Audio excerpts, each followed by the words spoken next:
Okay, let's get past our hangry sesh a little bit. What are you in the habit of? Oh, typing into a handheld display. He was in the habit because of winter, of course, but it was still interesting that he used them even when he was alone. He used a handheld device because of winter. Interesting. I wonder why she added that little tidbit here, but not in the normal run.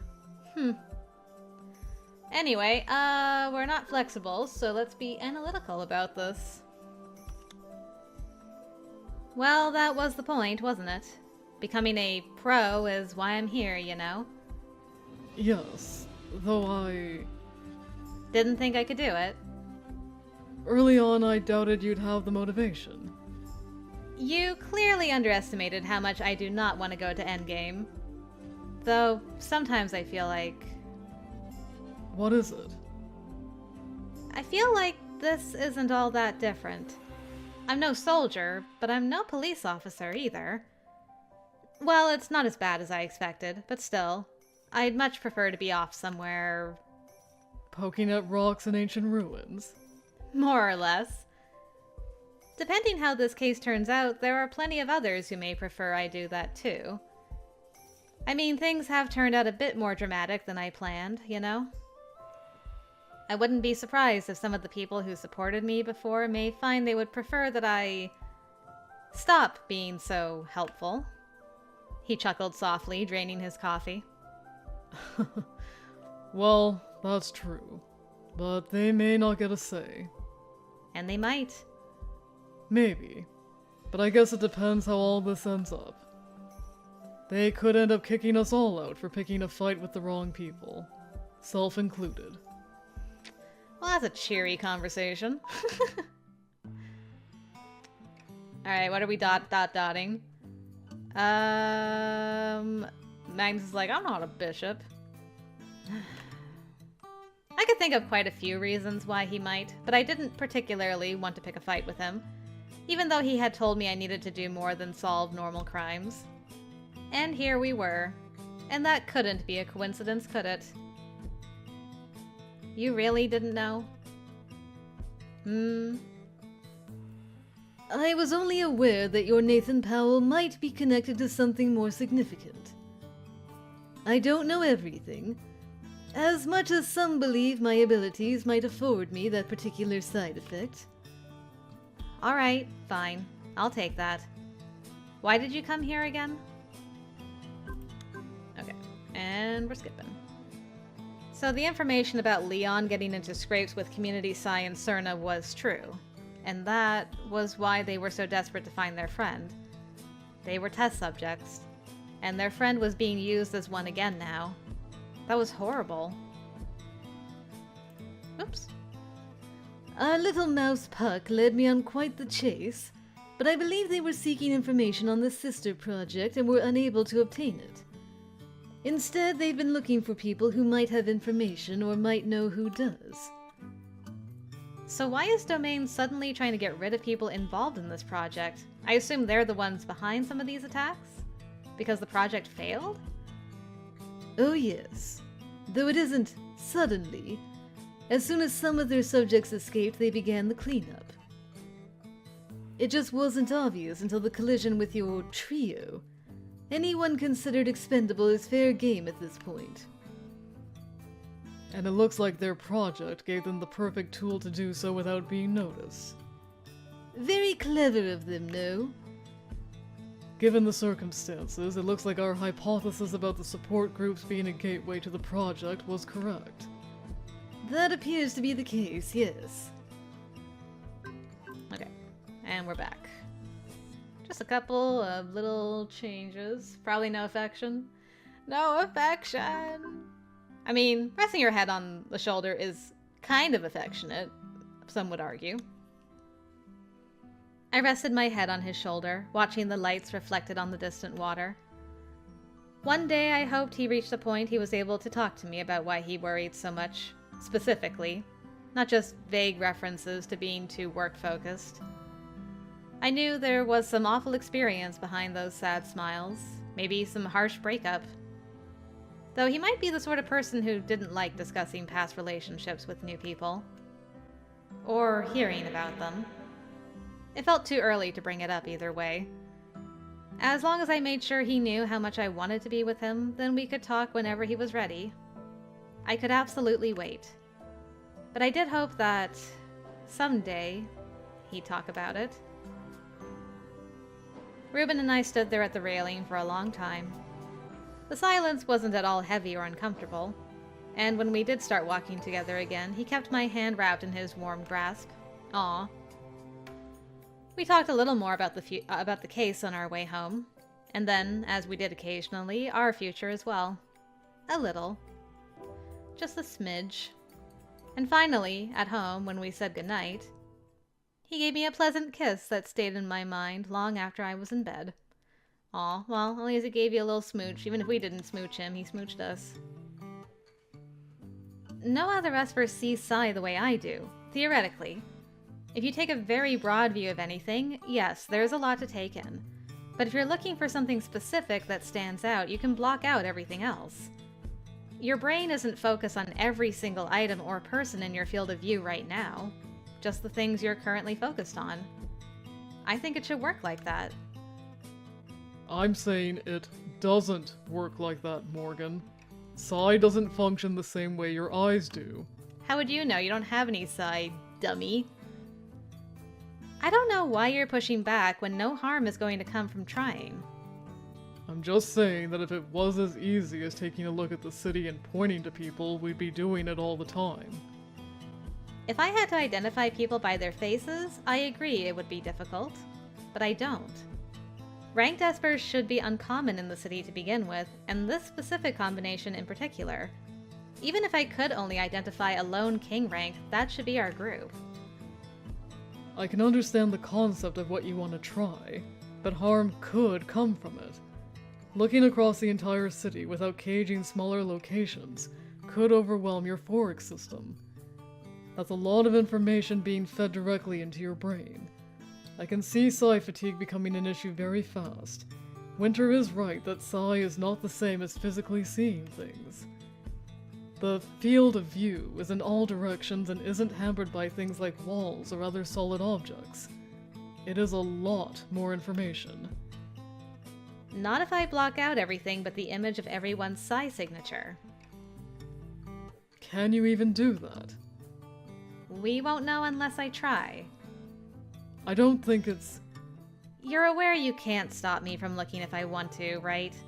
And I genuinely don't see why it wouldn't work. That attitude of, you can't stop me, and not seeing why you shouldn't attempt things just because you can, is why you keep doing things you're not supposed to. Maybe, but we're otherwise at a standstill right now, aren't we? Or would you rather wait until someone else gets murdered to move forward again? No one wants to wait on that. Look, I'm not worried about whether it's possible. If it is, it is. And if it isn't, it isn't. And I can't imagine that looking for people will overwhelm me more than literally anything else I've done the last few weeks. Okay, we are back. So she bullied her way into doing it this time. I have a theory on what might have triggered that, but before I attempt to test it, I think it would be wise to figure out how to intentionally initiate teleporting first. I agree. The only method I know to do involves imitating the teleportation technique of Ari Vaughn. That's what I've used both times so far. But you haven't actually experienced it for yourself since that first day. Can you replicate it with intent? I have seen Ari do it twice since then, and once I was even paying attention. During their last visit, I was observing his Psy when they left. Unfortunately, I didn't get to see the landing part, but I was able to observe the prep for when they left. I think I can extrapolate the rest. You didn't tell me you were spying on his abilities. It never hurts to be prepared. I have a feeling many people would be more cautious about using their abilities in front of you if they knew it was that easy for you to mimic them. I'm a queen rank. It's literally what we do, and quite frankly, it's Endgame's fault I'm even aware I'm queen. If they didn't want me mimicking them, they shouldn't have given me the tools to do it. This is just payback. You have a surprisingly vindictive streak, don't you? Teleporting is a useful skill, and I think it's more than fair for me to be an opportunist regarding useful skills, all things considered. The one time Winter had something positive to say, it's like, you're rather vindictive, aren't you? Okay, well, this'll be interesting. It will be, won't it? I suppose I can't be a crash pad every time. Especially considering we're trying to avoid injuries, not create new ones. Unfortunately, we may have to put your training off, Morgan. We have a problem. What? What's going on? Meeting time! And what are we doing here?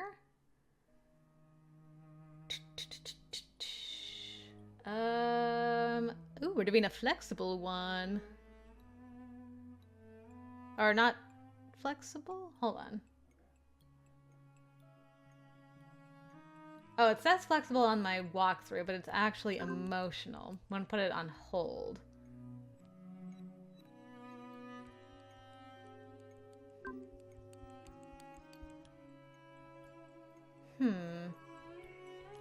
It's interesting, because I'm just looking here. It would want me to make a save, because this is where the bad ending would happen. But the option that it wants me to take for the bad ending does not exist right now, because I'm not confident. But on the walkthrough it lists it as a stubborn trait, but it's not stubborn here. So I guess I'll have to replay to this point, but have the confident trait instead of stubborn?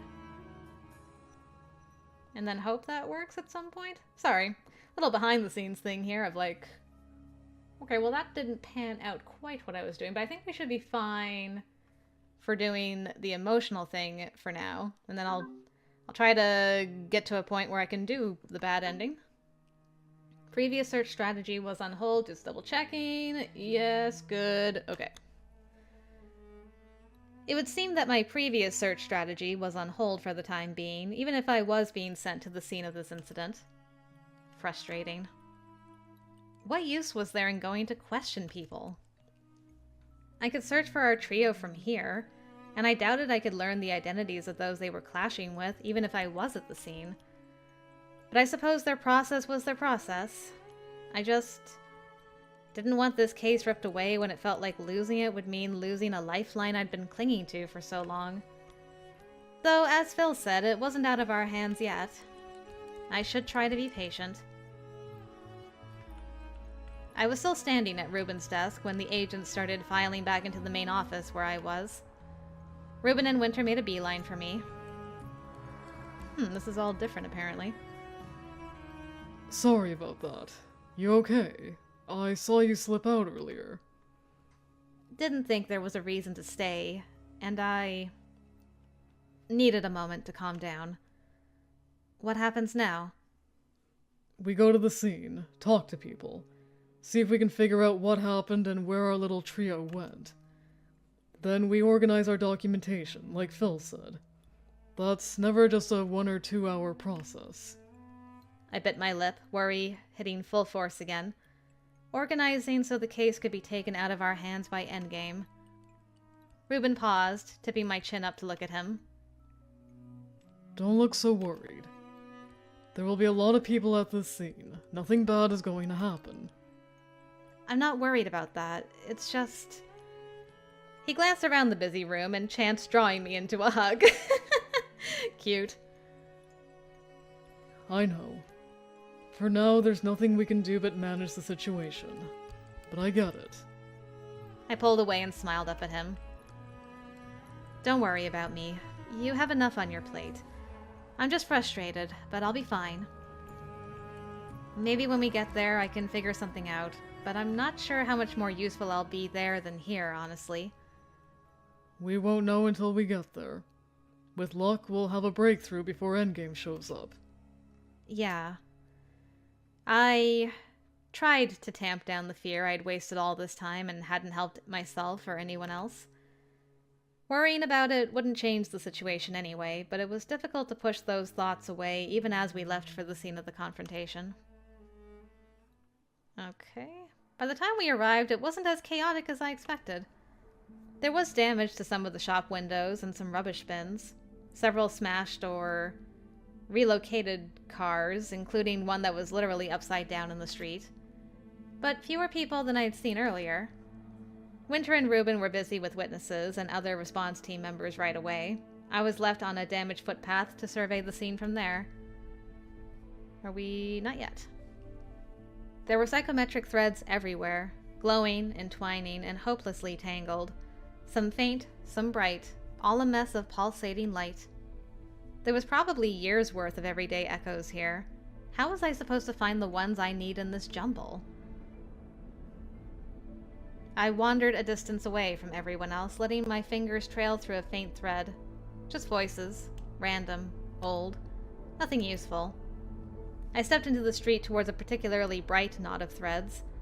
As I drew near and focused on it, the ghost sounds in my mind grew in intensity.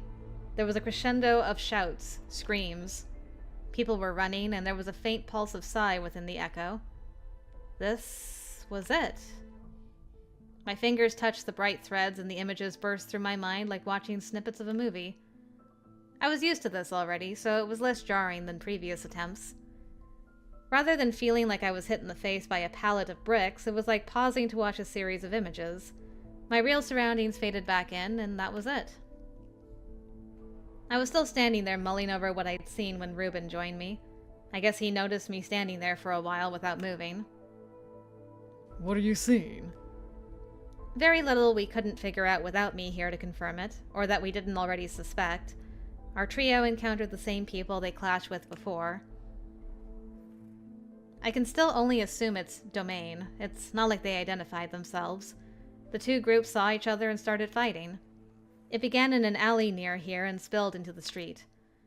One of our trio was hurt. The knight, I think. And then they fled. I can't track where they went. Not like this. But you might if you try your other strategy. I don't see another way to find them, Reuben. When someone teleports, the psychometric threads just cut off, and I can't follow them anymore. I don't know how else to track them down. Alright. It's not like any of the witnesses saw where they went either. He caught Winter's eye from where we were standing and indicated we were going to move into a little alley nearby. Okay, now we're back. Cool. Whoops. That's not what I wanted to do. Well, we didn't die there, so I'm glad that didn't accidentally lead to the bad ending. Let me guess, no affection. No affection. You can't possibly be surprised to hear me say that. It's natural to look for a silver lining of some kind. I know you're an optimist. It's one of the things I love about you. But calling it a breath of fresh air surprises me, yeah. Look at what you've put up with since you got here. Assuming we're not counting how you got here as a major negative. You've had to experience numerous crime scenes, witness disturbing incidents. You experienced a power surge that left you traumatized. You've been perpetually stressed as you try to navigate a host of new situations. I know I haven't been the best possible company either, worrying you and lecturing you all the time. You've had to put off your studies to do investigative work, with boring reports, and learn to use abilities you never wanted. If all of that is a breath of fresh air, New Albion is worse than I thought. Well...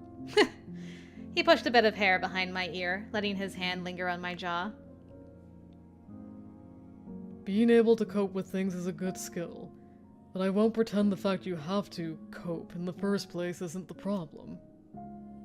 Coping with change is life, Reuben. And there's more that's been positive about coming here than just realizing how much New Albion sucks the life out of you. And you have been the best possible company. We've had this talk. I appreciate the reassurance, but you and I both know that's not true. I reached up, grabbing both of his cheeks hard and biting back the laugh at the look of indignation on his face. I don't know who made you feel like being around you in a non-professional capacity is awful, but it's not true. I'm going to keep telling you this until you believe me. I gave his cheeks a couple of emphatic squeezes as I spoke. Good. You know full well I enjoy being around you. Sorry. It's probably annoying to hear me always say things like that. I guess it's just habit. I forced him to look back at me when he tried to escape my gaze. I never said it's annoying. I said it confuses me. I know you've had relationships not work out in the past. Me too. But you're a good person. Not the same as being a good partner. You've been good to me so far. Reuben let out a restrained groan and pulled me into a hug. I don't want my lack of confidence to be a constant point of discussion. You can tell me to knock it off. I snuggled into him, resting my head on his shoulder. I'm more tempted to hold you down and make you listen to all the things I like about you. I'm not sure my heart can take that. I looked up at him with a mischievous grin. That makes me want to do it even more. Please don't. My smile softened as I looked up at him. Then I leaned in to place a gentle kiss to his lips. Is this... Yeah, it's all new. I thought so. Reuben always received any affection, hugs, kisses, with a sort of breathless reverence. Like he was grateful to just be in my sights, much less receiving attention. Aww, Reuben. It always made me want to handle him with utmost care, so he knew how much he meant to me. Normally I didn't push that hard because I wanted him to take as much time as he needed to reassure himself I was serious about him. But last time had become heated enough that I felt comfortable letting a little more of that avid hunger seep into this kiss. Reuben responded with a pleased murmur, wrapping me into his arms and pulling me closer. Close enough I was almost in his lap. I let my hands rest against his chest, feeling the heavy thud of his restless heart hammering beneath my palms. We parted, and that look on his face, so lost, so adoring, so deeply wanting, was almost the end of me. I kissed him again, gently this time, before letting my head rest on his shoulder. You're comfortable. I murmured the words, lips centimeters from his throat, a temptation I resisted. Just. But I felt the shiver run through him at the feel of my breath ghosting over him. And that brought a smile to my face. So are you. I doubt that. I'm sure I'm crushing you. He scoffed. As if you could. I ran a fingertip along the part of his clavicle visible beneath the loosened collar. A quiet sigh escaped him. His arms relaxed around me, and we were like that for a long, long time. Until I started dozing off. I didn't remember how I got into bed that night, though I assume Reuben must have carried me at some point. I woke up and realized I was in bed alone, but was only conscious enough to be briefly disappointed before falling back into a deep sleep. Okay, so no fun times happened, so she wakes up alone, and I guess still gets water, but she's probably more dressed, I'd imagine? When she gets kidnapped now? I was pretty sure I only slept for a couple of hours before I woke up again. Is this... Okay, this... Whoa! Nope, she's like, you know what? I'm still gonna put on my PJs. I didn't think I'd be falling asleep again anytime soon, so I dragged myself out of bed to change into something more comfortable for sleeping. Reuben kept it stupidly cold at night, so I fished out the loose pajama bottoms I'd taken to wearing, rolling them up a few times so the legs wouldn't drag on the floor. Oh my goodness, this girl. Called me out. I'm like, oh, she's gonna be more dressed. Nah, you wanna bet? Then headed to the kitchen for a glass of water before trying to chase sleep again. The house was quiet, and I was glad to see that Reuben was not up working in his study. He probably needed the sleep more than I did. And then we were kidnapped. You don't even know if you can win against these people. How many are there? Are they Espers? Including the ones you already have had several confrontations with? Leon looked away, expression dark. I must be right.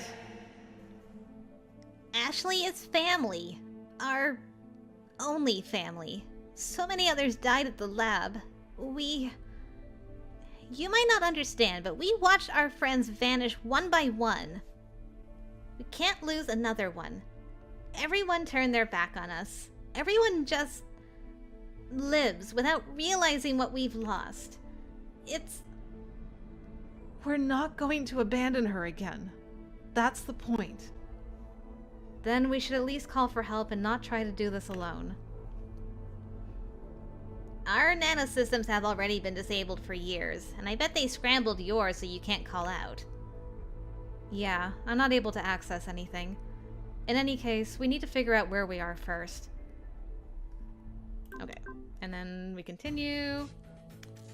Alright, so no slamming of people into walls. So what happens when we stay calm and focused? Last choice. I might have panicked in another situation, but a flash of anger ripped through my body. These people. I had obviously never had a proper fight with someone. I wasn't someone who enjoyed fighting or thought I was good at it. But I was so tired of these people. I was a queen rank, and I had people to protect this time. Wrong move. I wrapped my sai around the weapon and ripped it from the man's hand, flinging it somewhere. Not just his weapon. With my sphere now encompassing the room, I was aware he wasn't the only one armed. I yanked all their weapons from them and flung them across the room. Their knight erected a shield between us, and I copied it, wrapping myself and the others in a tightly woven cocoon of sai. Their bishop lifted a large nearby crate into the air, intending, I thought, to fling it at my shield. I groped around the room for every pallet, every crate, barrel, container, bit of rubbish, every stone or stray tool. I lifted it all in the air and sent a heavy iron container of some sort careening toward them. It slammed into the wall before any of them could react.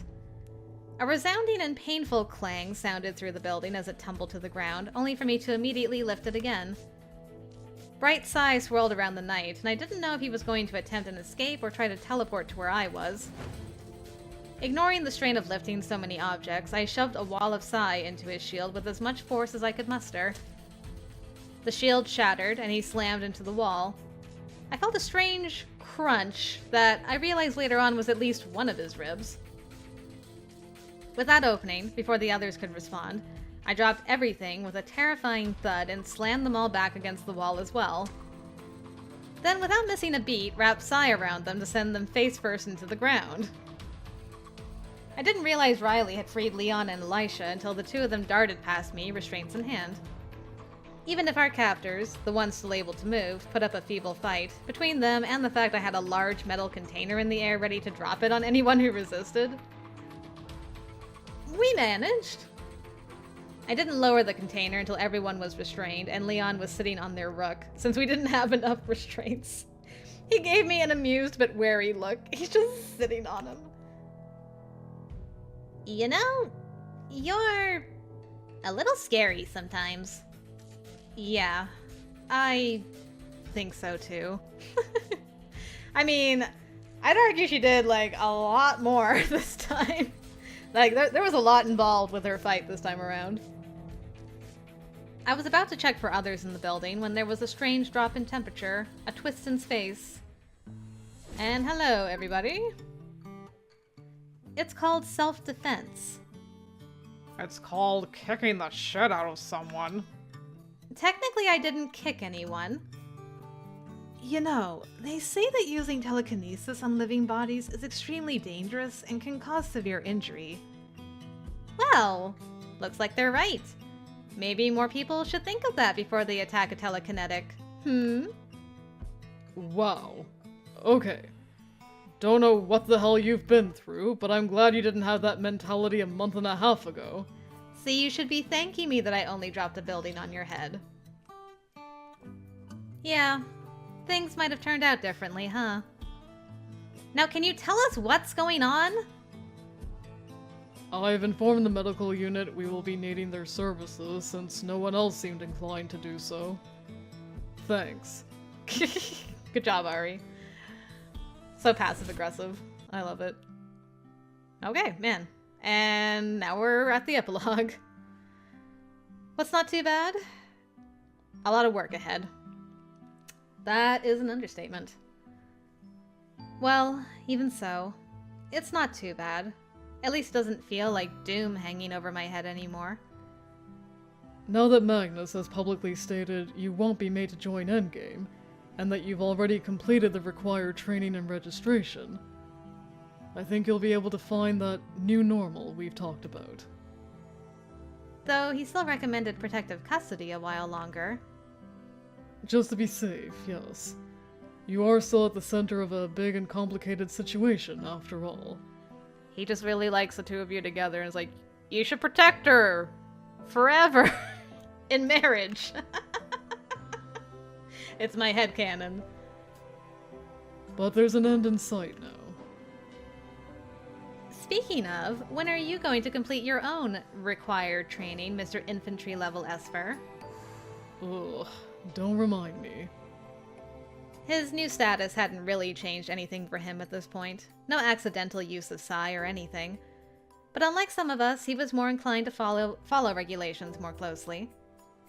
And Esper registration wasn't likely to change anytime soon, even in light of some of the other changes. I'll do it when I have time, I guess. Whenever that is.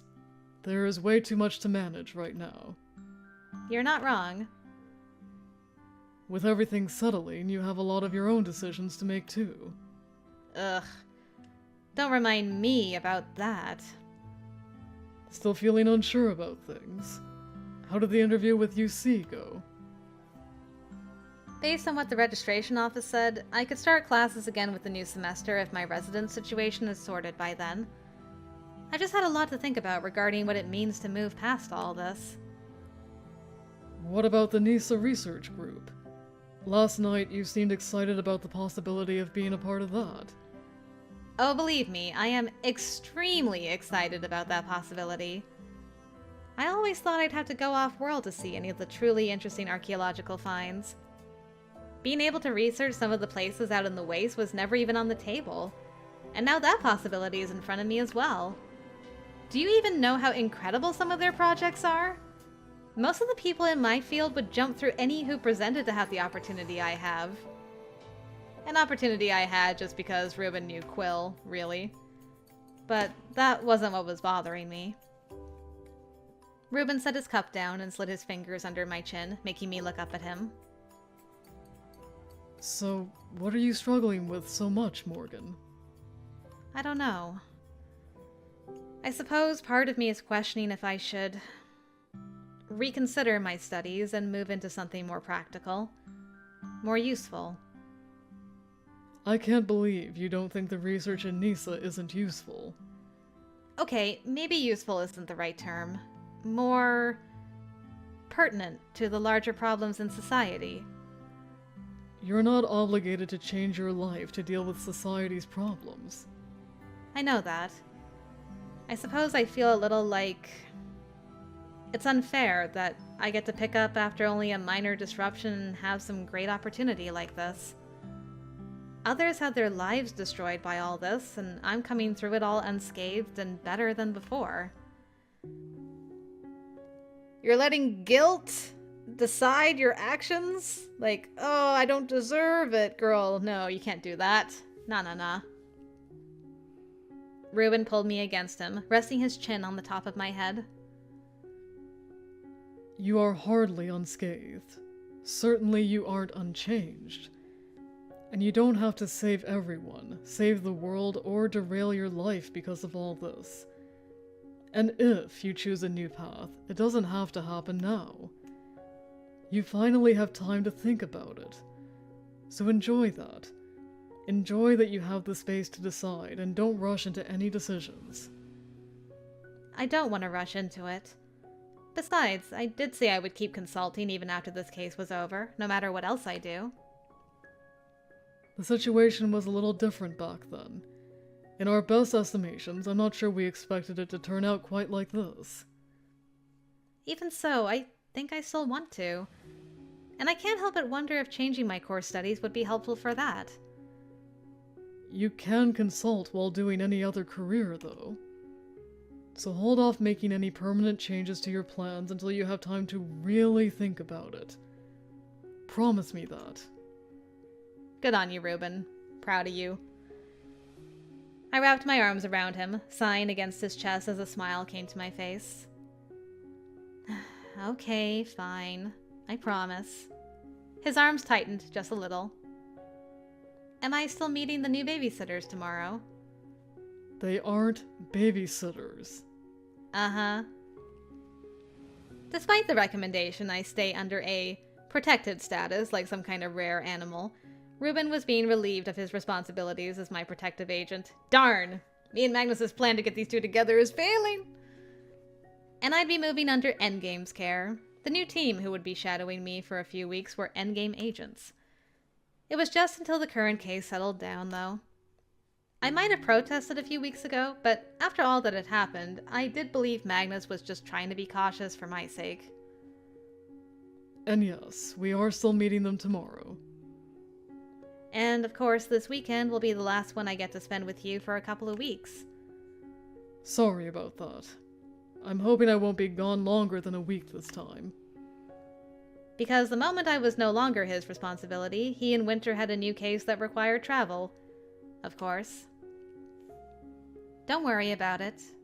As much as I will definitely miss you, it's been a while since I've done anything on my own. I think it'll be nice to just walk around the city by myself for a few days and remind myself I can be an independent adult. Granted, I don't know how much independence I can claim if I'm being shadowed by a couple of protective agents the whole time, but I'll pretend I don't see them. I hope you have a nice time by yourself. Mum and Dad are still planning to stop by for a few days, too. I appreciate you being okay with that, by the way, even if you won't be here. He planted a soft kiss to my lips before engulfing me in another hug. You know, this place is already as much yours as it is mine. Careful! If I tell Mum that, she'll probably redecorate. He laughed a little and held me closer. How about a walk? The usual spot. I'd like that.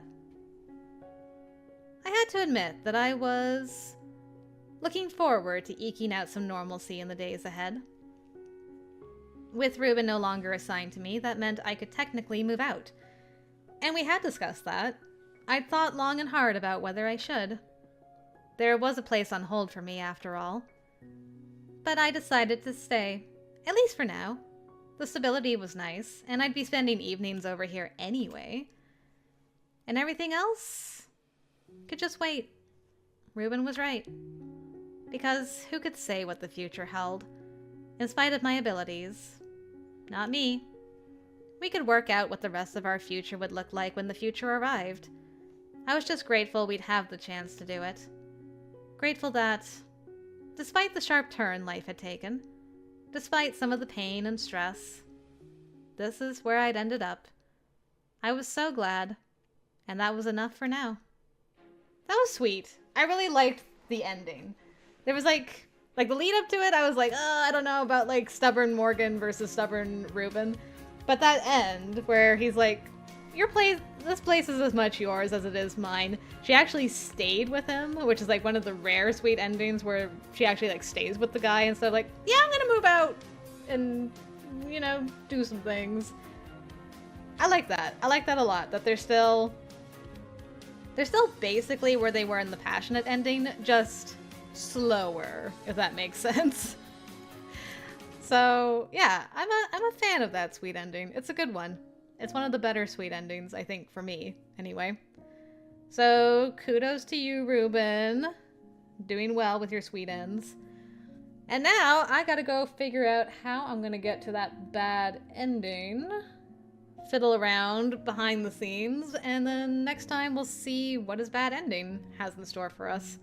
So hopefully I'll see you there. Hope you guys enjoyed Reuben's sweet ending. Thank you very much for joining me. Until next time, I will see you later.